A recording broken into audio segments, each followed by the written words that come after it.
muy especial y es que estamos retomando como iglesia nuestro proyecto en Fagua. Y al final, después de la administración y esto, tenemos algo muy importante que contarles acerca de lo que está sucediendo en Fagua. Así que les invito a que dispongamos nuestro corazón, abramos nuestras Biblias y quiero compartirle una palabra que tiene por nombre Una vida en misión. ¿Cómo se llama? Una vida en misión.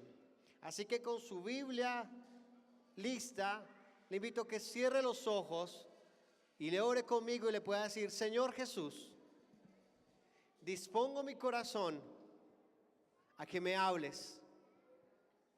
Necesito una palabra tuya. Quiero someterme a tu verdad. Y dame, Señor, la valentía y el coraje para poder obedecer lo que hoy me quieras enseñar. Te bendigo y te amo, Jesús. Amén y amén. Cuando hablamos de una vida de misión, hablábamos de estilos de vida.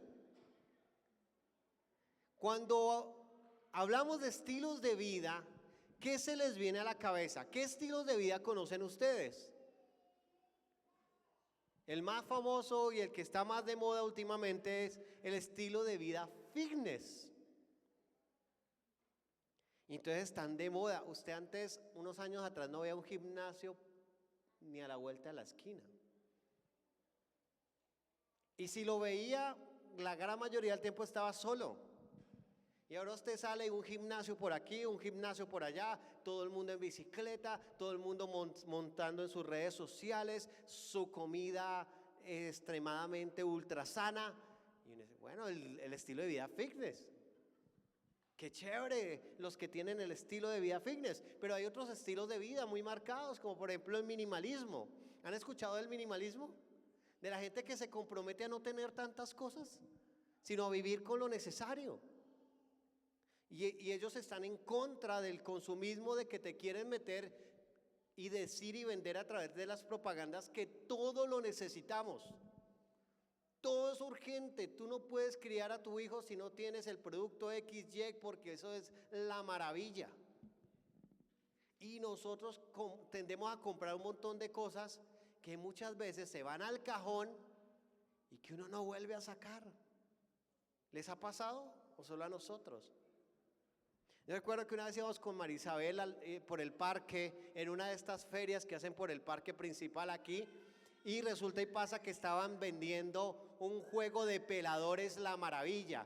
Con este para sacarle el jugo al limón, con este para el corazoncito de la manzana, con este pela papa, con este pela zanahoria, mejor dicho, La Maravilla de peladores. Y nosotros, wow, esto nos va a hacer la vida más fácil. Y nos compramos nuestro juego de peladores. ¿Y sabe qué? Nunca lo usamos. Estábamos acostumbrados al cuchillito, el cuchillito normal nos servía para la papa, para la zanahoria, para todo. El minimalista es esa persona que dice: esto no lo necesito, ya hay otra cosa en mi casa que lo hace perfectamente, no necesito comprar esto. Están los estilos de vida, por ejemplo, los más actuales, los gamers. ¿Sí? Esas personas que se dedican a jugar videojuegos y a transmitirlas, y solo videojuegos, y dedican su vida en torno a jugar videojuegos y casi que no salen del cuarto. Están ahí pegados, el estilo de vida gamer. Entonces ya venden computadores para gamers, audífonos para gamers. Están estilos de vida otros de pronto que aquí no son tan comunes, pero en el mundo, por ejemplo, están los otakus, que son esos que les gusta ver anime japonés y disfrazarse e identificarse con un personaje, y salen a la calle así y se aprenden unas cuantas palabritas en japonés. Estilos de vida. La pregunta que yo quiero hacerte para iniciar esta reflexión es: ¿y tú con qué estilo de vida te identificas? ¿Cuál es tu estilo de vida? Porque el estilo de vida que sigas habla de la misión que cumples en este mundo. Tu estilo de vida habla de qué es lo más importante para ti en este mundo. Si tu estilo de vida es ambientalista es porque estás comprometido con salvar el medio ambiente. Si tu estilo de vida es el fitness, puede que tengas en una gran alta estima el bienestar físico. Pero ¿cuál es el estilo de vida tuyo? ¿Y cuál debería ser el estilo de vida de nosotros como cristianos? Por eso es que esta palabra se llama una vida de misión.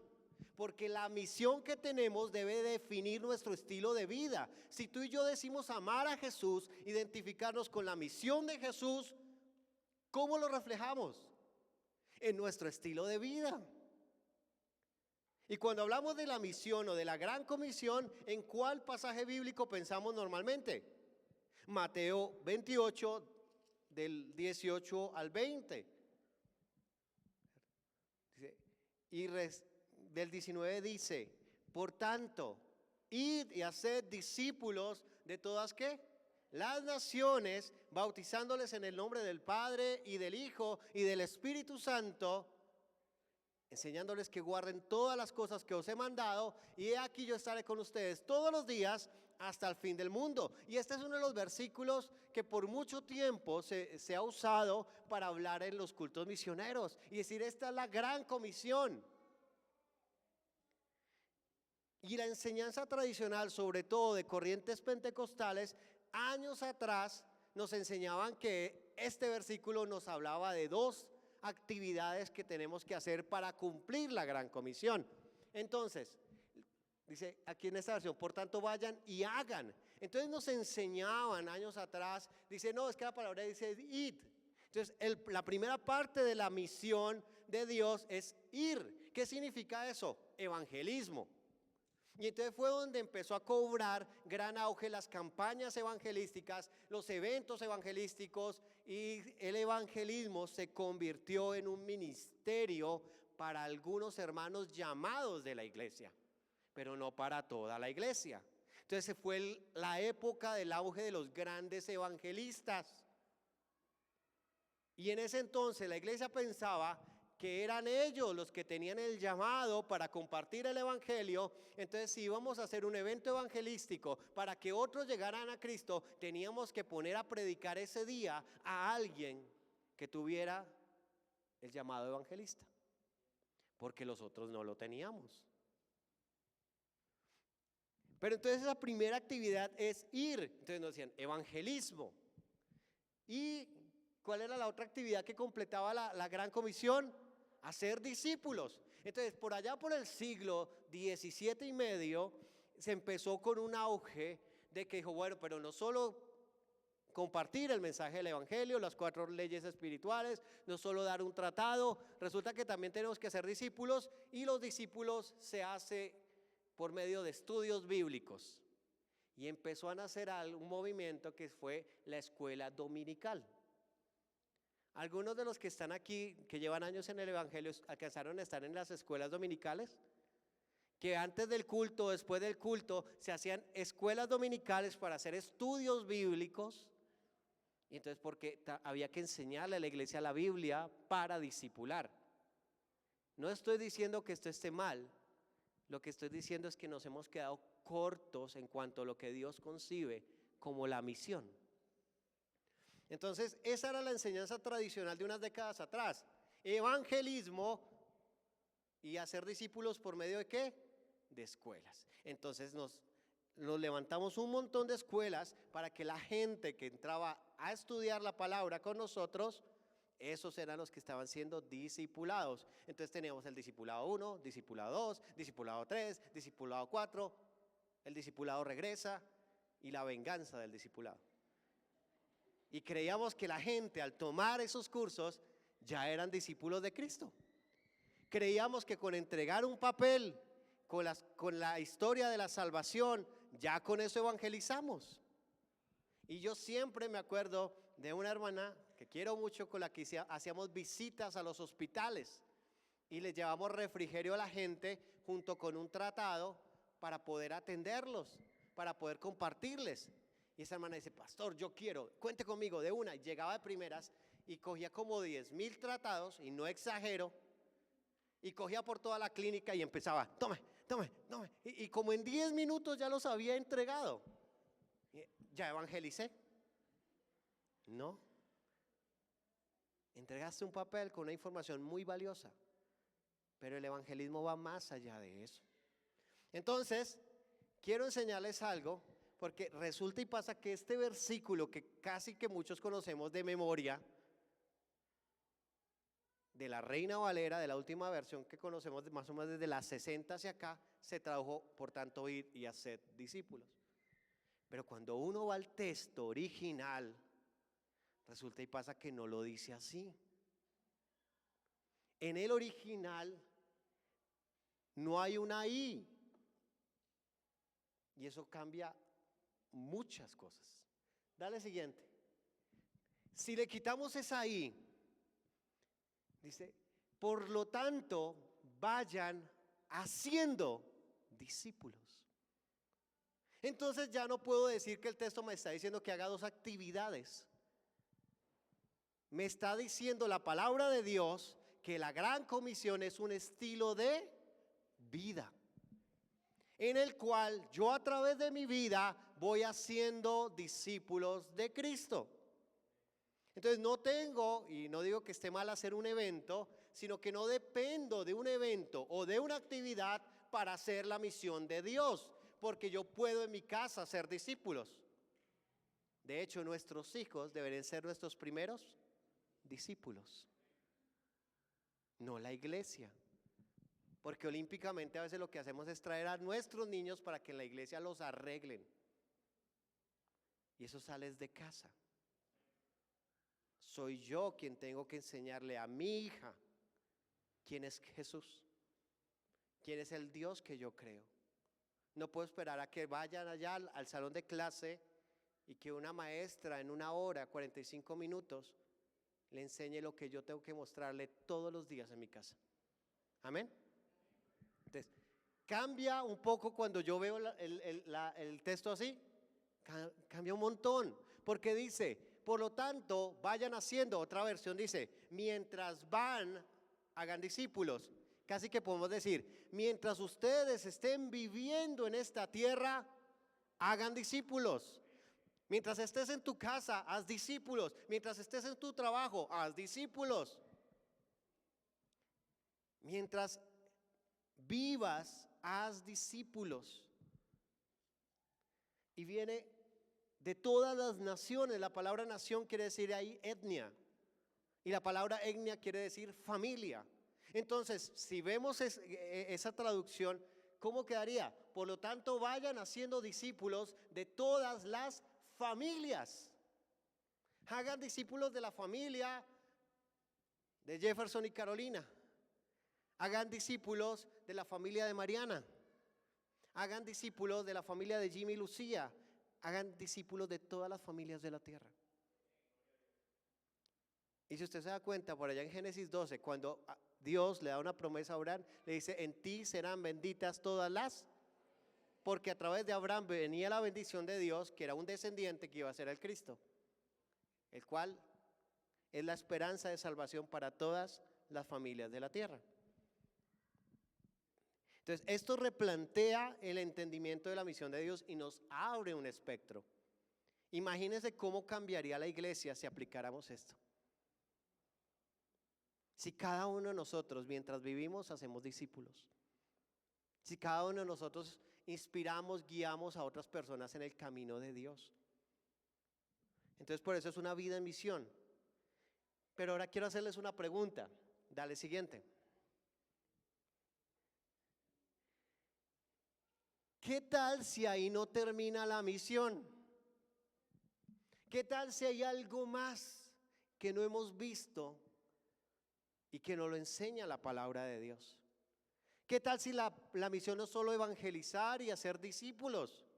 ¿Qué tal si hay algo más? Y ese es el propósito de esta enseñanza esta mañana.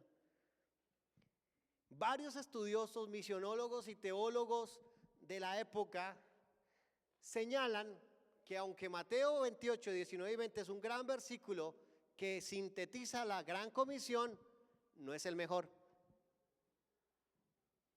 Hay un versículo que nos dice qué y cómo hacer la misión de una forma mucho más detallada. Y eso está en Juan capítulo 20, 21. Así que te invito a que vayamos a Juan capítulo 20, 21. Jesús ha resucitado, se ha presentado a sus discípulos.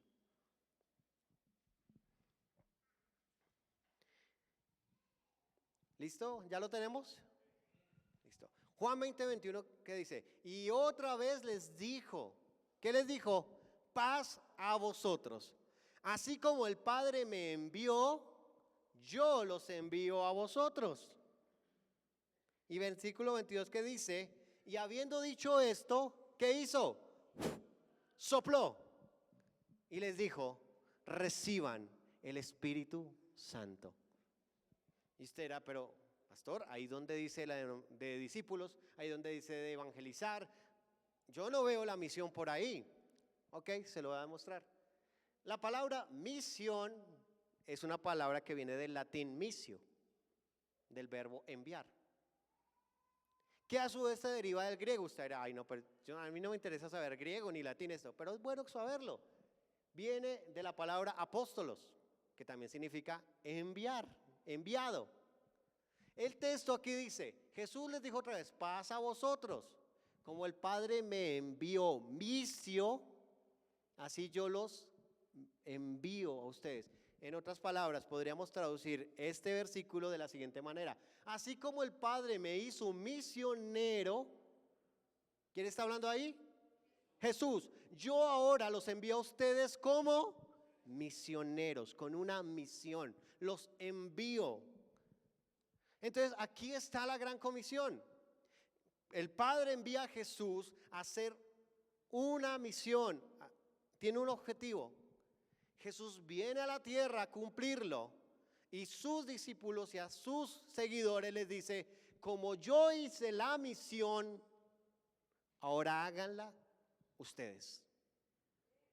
Entonces, si yo me pregunto, ¿cómo debo hacer la misión en mi vida? ¿Cómo responder a la misión de Dios? ¿Qué tengo que hacer? Ver cómo Jesús la hizo. En otras palabras, observar cómo fue la vida de Jesús. Porque aunque hay hitos importantes en la vida de Cristo, se nos olvida ver cómo vivió Cristo y qué hizo Cristo. Entonces, miramos el nacimiento de Jesús, de una virgen, por el poder del Espíritu Santo. Jesús nació. Otro hito importante, la muerte de Jesús. Él murió en la cruz del Calvario para el perdón de los pecados y nos ha dado vida eterna a ti y a mí, si hemos creído en Él. Y otro hito importante, la resurrección. Porque si Cristo nos resucitó, dice Pablo, somos los más dignos de lástima de este mundo. Pero entonces, ¿cómo vivió Cristo? Si yo me digo ser cristiano, es porque yo quiero vivir como Cristo vivió. Entonces tengo que prestar atención cómo fue la vida de Cristo. Entonces, si yo quiero responder al llamado de la gran comisión, tengo que imitar la vida de Jesús. Amén. ¿Vamos captando? La misión va más allá de una actividad. Es un estilo de... Entonces, veamos la vida de Jesús. ¿Jesús predicó el evangelio y evangelizó? Sí. Fue una actividad recurrente en la vida de Jesús. De hecho, Jesús no preparó eventos para hacerlo. Por donde quiera que iba, predicaba el evangelio. Y cuando envió a sus discípulos, le dijo, prediquen estas buenas nuevas. ¿Y cuál era el mensaje que él daba?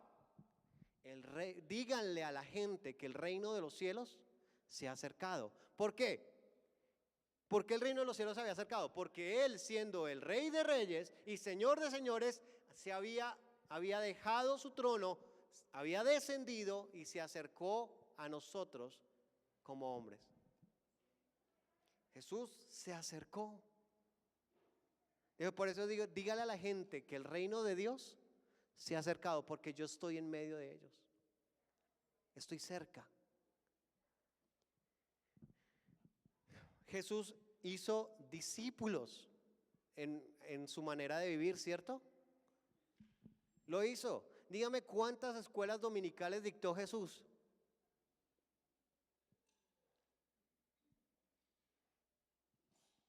Y Jesús también le decía a sus discípulos, si tiene 3 fallas, pierde el curso y vuelve a empezar.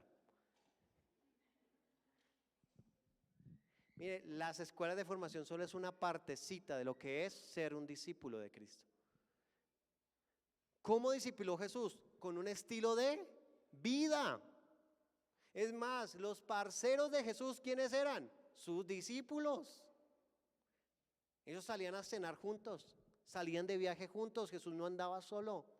Ellos lo veían orar.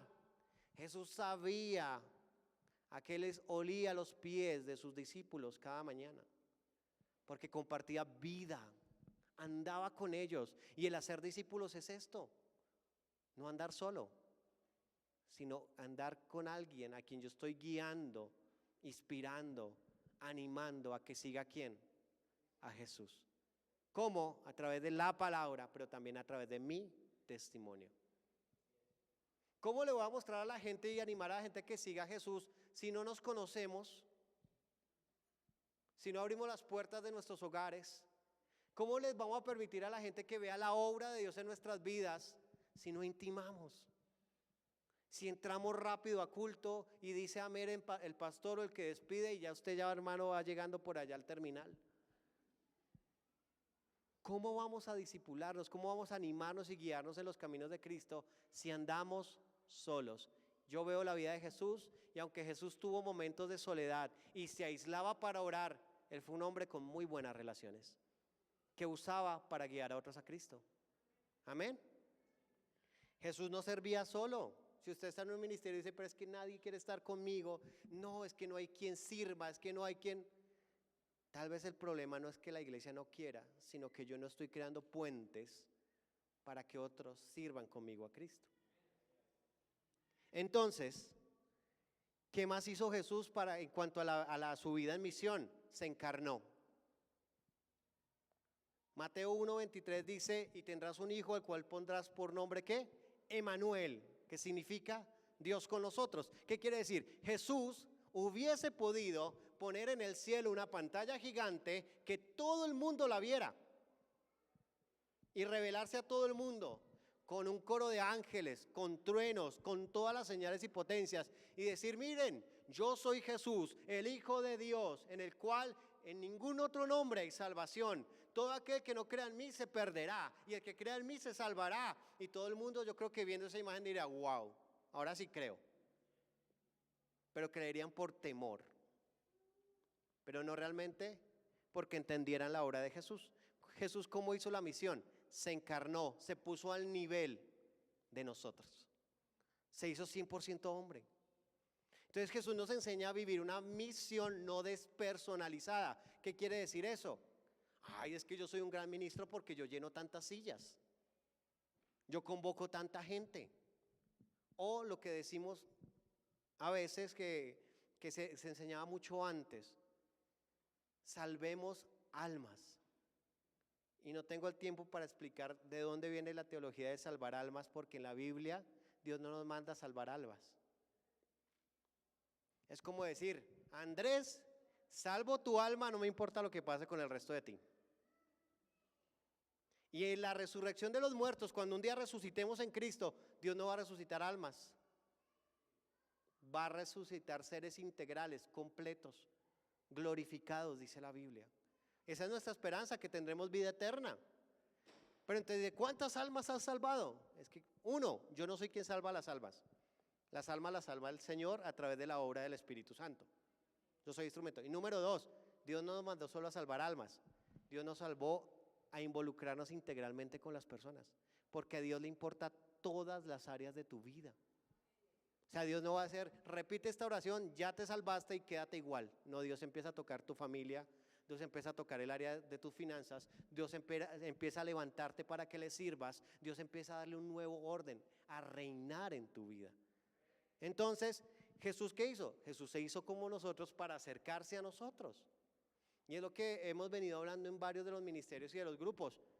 La gente que no tiene a Cristo, ¿cómo va a conocer de Cristo si nosotros no nos acercamos a ellos? Y no de una forma religiosa, no de una forma simplemente como la hermana que les cuento muy querida, que con buenas intenciones entregaba un papel, pero nunca jamás se detenía a mirar a los ojos a la persona y sentir compasión por esa persona, sentir amor por esa persona. De hecho, Juan Wesley tiene un dicho que a mí me encanta, y no es una excusa para no predicar, sino al contrario, una motivación para hacerlo mejor. Dice: si vas a un lugar a evangelizar y no puedes discipular, no vayas.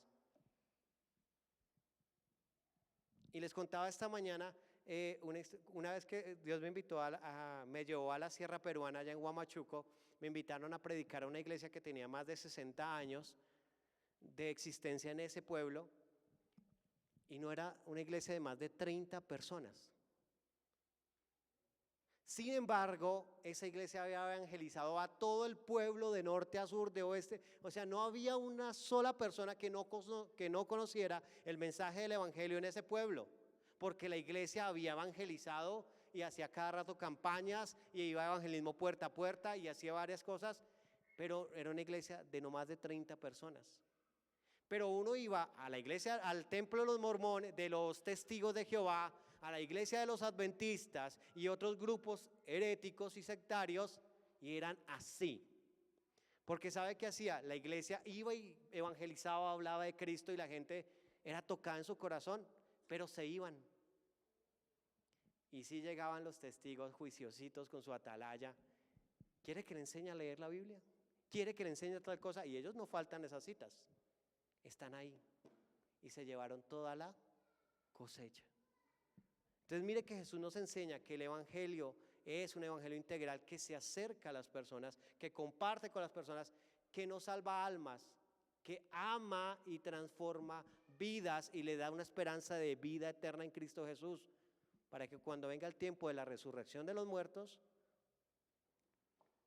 podamos ser muchos los que estemos en la presencia de Dios por la eternidad. Amén. ¿Qué más hizo Jesús?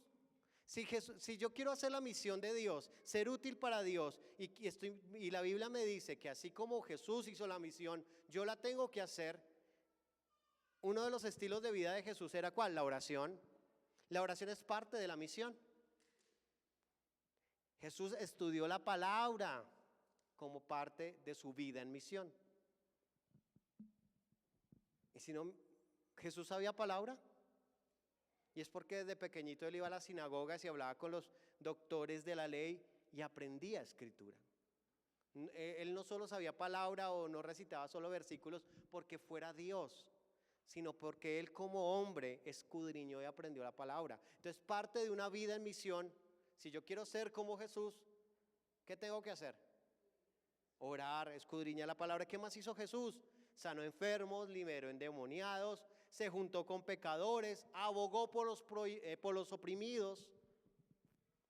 Entonces, si nos damos cuenta, la misión de Cristo fue una misión integral, porque Él dignificó a las mujeres.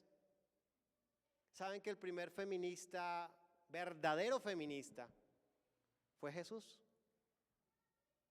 En un tiempo donde la mujer era oprimida, maltratada y vista como un cero a la izquierda, Jesús se acercó a la samaritana, la dignificó. Jesús tenía discípulas, Lucas 8. En un tiempo donde los rabinos no podían tener discípulas mujeres, Jesús tuvo discípulas, les permitió servir con él. Entonces, mire que Jesús abogó por los oprimidos, Jesús abogó por los esclavos. Entonces, parte de la misión nuestra que Dios nos deja, si queremos vivir como Jesús vivió, es también abogar por los oprimidos, por los vulnerables. Eso es parte de la misión, eso es parte, no solo buenas obras, es que Dios nos ha dado la voz a favor de los desamparados. Es por eso que la iglesia nos tenemos que parar, por ejemplo, en contra del aborto.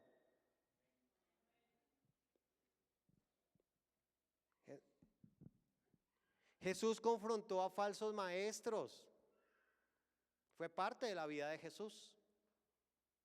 Entonces mire que la misión va mucho más allá de lo que pensamos. Jesús alimentó al hambriento. Jesús dio testimonio de ser un buen ciudadano. Y eso fue parte de su misión. Él vino y nos mostró cómo era andar como un hijo de Dios. Y si yo quiero cumplir la misión de Dios, tengo que andar como Jesús anduvo. Eso es ser fiel a la misión, porque nos encanta partir la torta y separar. Esto es una cosa y todo hace parte de una gran integridad, de una sola parte, de una sola pieza.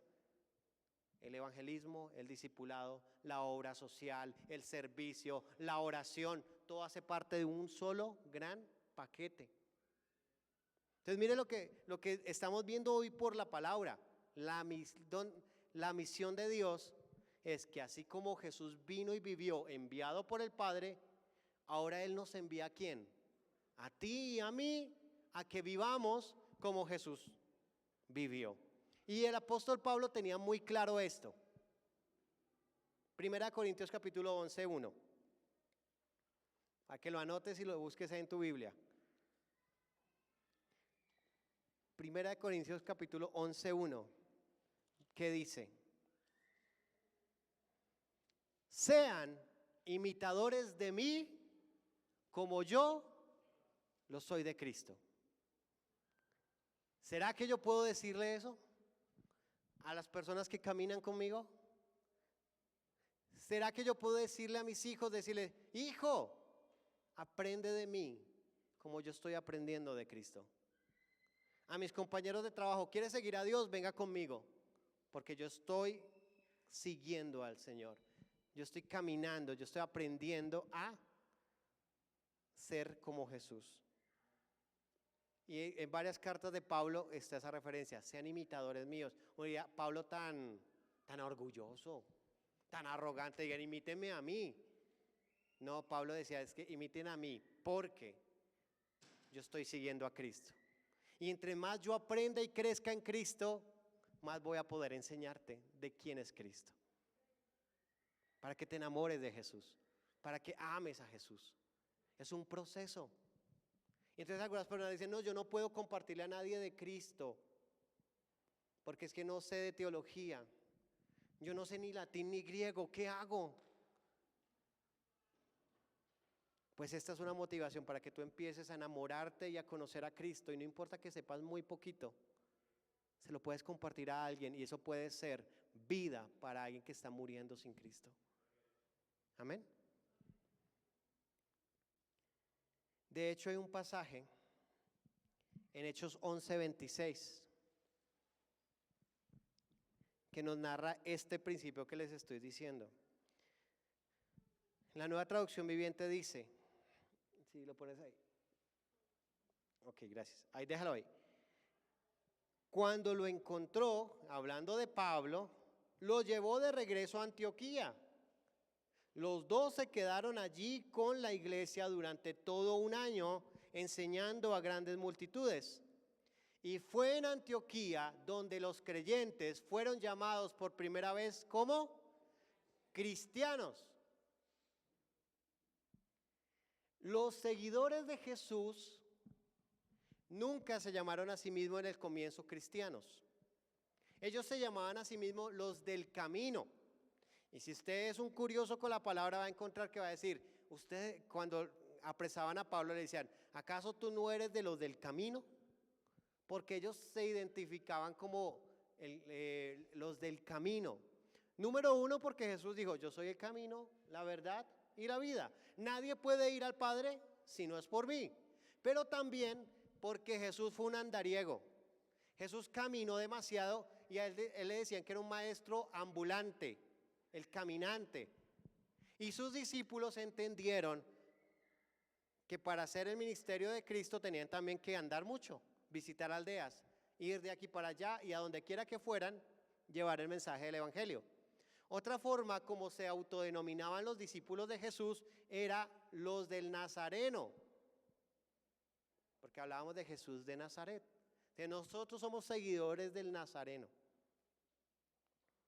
De allá de donde la gente decía que no podía salir nada bueno, pues nosotros estamos siguiendo al que nació de Nazaret. ¿Dónde nació Jesús? No, en Belén. pero se crió en Nazaret. Sus padres eran de Nazaret. Nos va a tocar armar pesebre este diciembre aquí en la iglesia para que no se nos olvide. ¿Listo? Entonces dice, fue por primera vez que los creyentes los llamaron. ¿Quiénes? ¿Ellos mismos se llamaron cristianos? Fueron la gente que no creía en Jesús los que empezaron a llamarlos cristianos.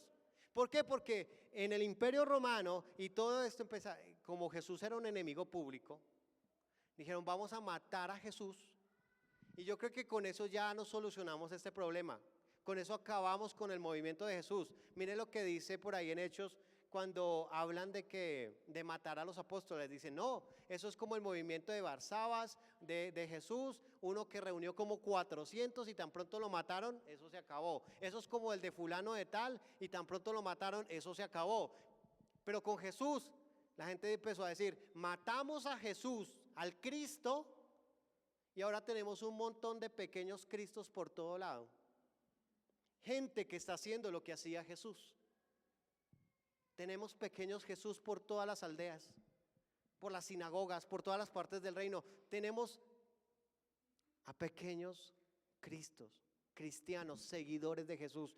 Gente que está haciendo lo que Jesús hacía. Amén. Entonces, si puedes darle al siguiente, Kevin, porfa, gracias. Bueno, al anterior, antes del versículo, perdón. Entonces, quiero hoy hacerte esta pregunta también. ¿Quieres saber cómo ser usado por Dios para llevar vidas a sus pies? ¿Qué tenemos que hacer? Mira cómo vivió Cristo y haz tú lo mismo. Y haz tú lo mismo. Si vemos la vida de Jesús, fue increíble, fue maravillosa. Y uno con temor podría decir, es que yo me parezco a Cristo, y nos falta un montón, ¿cierto? Nos falta un montón. Somos mal geniados, resentidos, faltos de perdón. Tenemos un montón de errores. Entonces, ¿será que yo estoy siendo descalificado para ser como Jesús? Entonces vamos a responder otra pregunta. ¿Cómo lograrlo? O sea, aquí no solo les voy a dejar el problema. Tenemos que ser como Cristo. Porque Cristo no solo les dijo, síganme y hágale como usted pueda. Sígame y mira a ver cómo lo hace. Sea como yo, no. Jesús nos dejó la solución. ¿Cómo lograrlo? ¿Cómo ser una persona que vive en misión, que vive como Cristo? ¿Cuántos quieren ser aquí como Cristo? Pero ¿cuántos se sienten incapaces para lograrlo? Es complicado.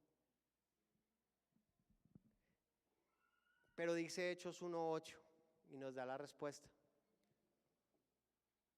Ahí en sus Biblias, en Hechos 1:8 nos da la respuesta. Entonces, mientras lo buscas, porque quiero que lo lea. La Biblia hay que leerla, hay que verla. No coma cuento de todo lo que le digo acá. Hay que verificar. Hechos 1:8. ¿Lo tienen? ¿Qué dice? Pero recibiréis ¿qué? Poder. Cuando haya ¿qué? Venido sobre ustedes el Espíritu Santo, y me seréis testigos. ¿En dónde? En Jerusalén, Judea, Samaria y hasta lo último de la tierra. Entonces, aquí dice, si yo quiero ser como Jesús, en mis propias fuerzas, no lo voy a lograr. Es imposible. Entonces, ¿qué hizo Jesús? Tranquilos, don't worry, be happy. Les voy a dejar aquí lo que ustedes necesitan para ser como yo. Les voy a dejar mi Espíritu Santo.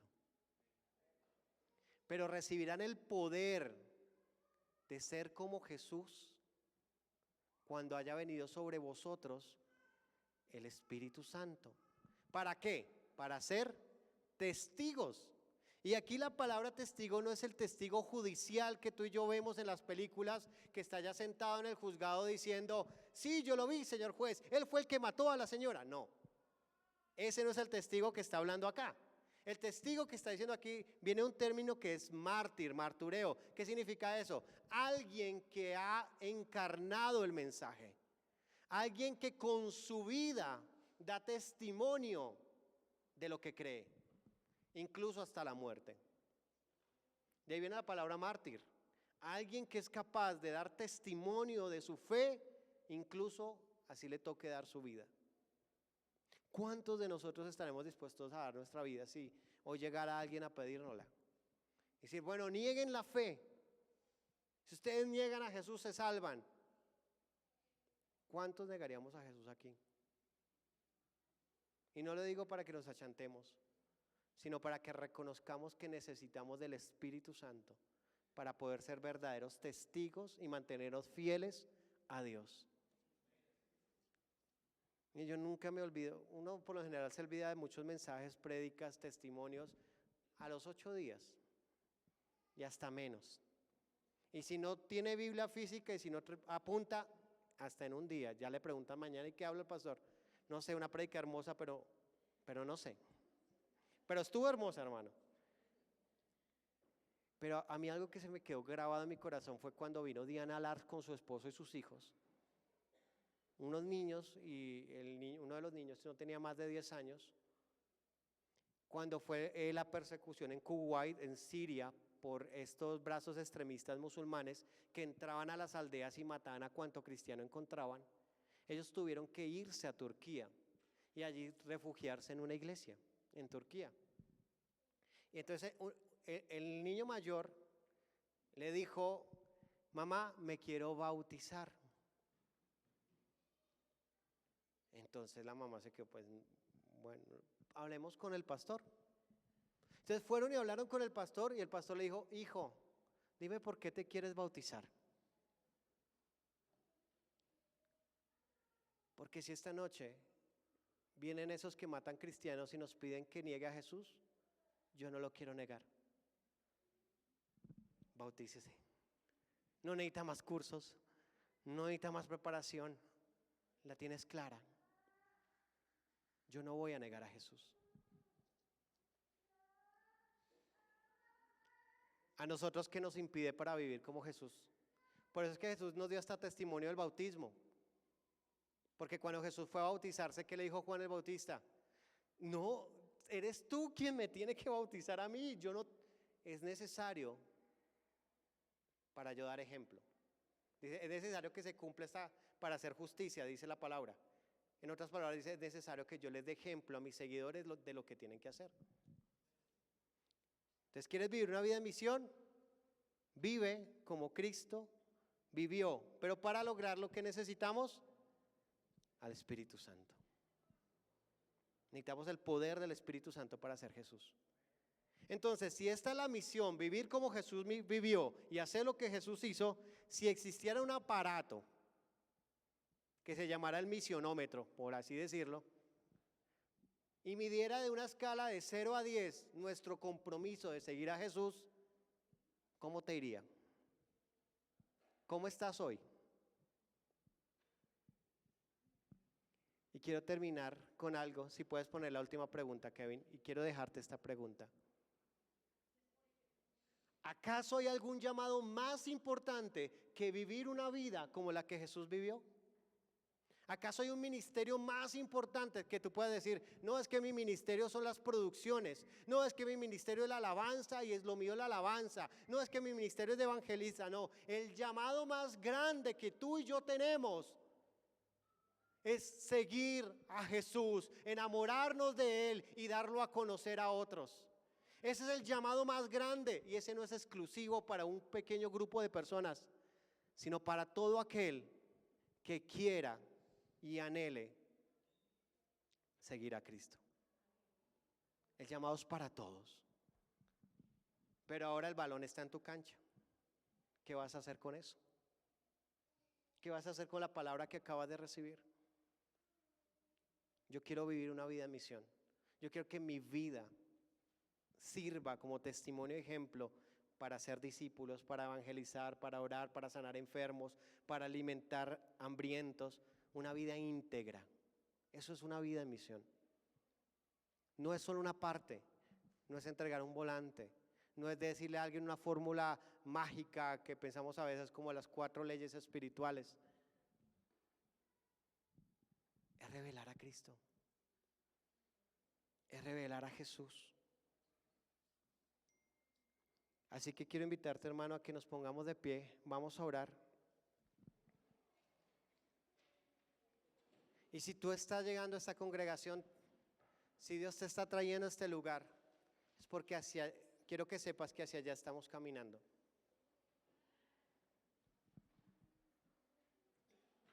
Cierra tus ojos.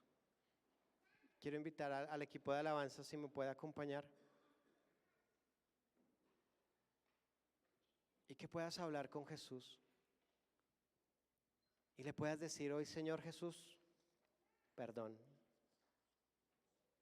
Porque a veces estoy tan envuelto en tantas cosas, aún cristianas, que se me olvida que la vida cristiana se trata de ti,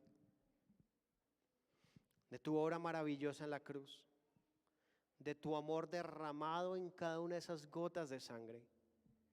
Señor, se me olvida, Jesús, que tú eres el centro, que tú eres el más importante y que no hay otro nombre que pueda salvarme. Señor Jesús, hoy quiero recordarme que eres tú quien debe ocupar el centro y el trono de mi corazón, que mi vida es para ti y que hoy como iglesia, Señor, renovamos nuestro compromiso contigo y con tu obra. Renovamos nuestro compromiso con tu misión. Hoy te miramos a ti, Señor Jesús, y te queremos decir que te amamos, que queremos seguirte, que aún a pesar de nuestras flaquezas, fallas, de indisciplina, Señor, hoy volvemos a pedirte de tu gracia, de tu favor y de tu espíritu, para poder seguirte día tras día, para vivir una vida de misión en mi hogar, en mi trabajo, en la oficina, en el colegio, en la universidad. Allí quiero vivir como tú lo harías en mi caso. No quiero vivir para mí, yo quiero vivir para ti. Yo te entrego mi vida te pertenece, Señor, tú eres mi Señor. Eso significa que si es mi Señor, tú eres el dueño de mi vida, no me pertenezco, soy tuyo. Y quiero invitarte, iglesia, a que hoy le digamos al Señor: Señor Jesús, se trata de ti. Mi vida solo tiene sentido si estás tú. Mi vida solo tiene propósito si la invierto en ti. Mi vida solo es valiosa a causa del sacrificio de Jesús. Hoy puedo ser libre para amarte, para servirte, porque tú perdonaste mi pecado en la cruz del Calvario y jamás volveré ahí. Tú me has dado el poder a través de tu Espíritu Santo. Y hoy quiero decirte, Señor, quiero que mi vida sea un testimonio de Jesús.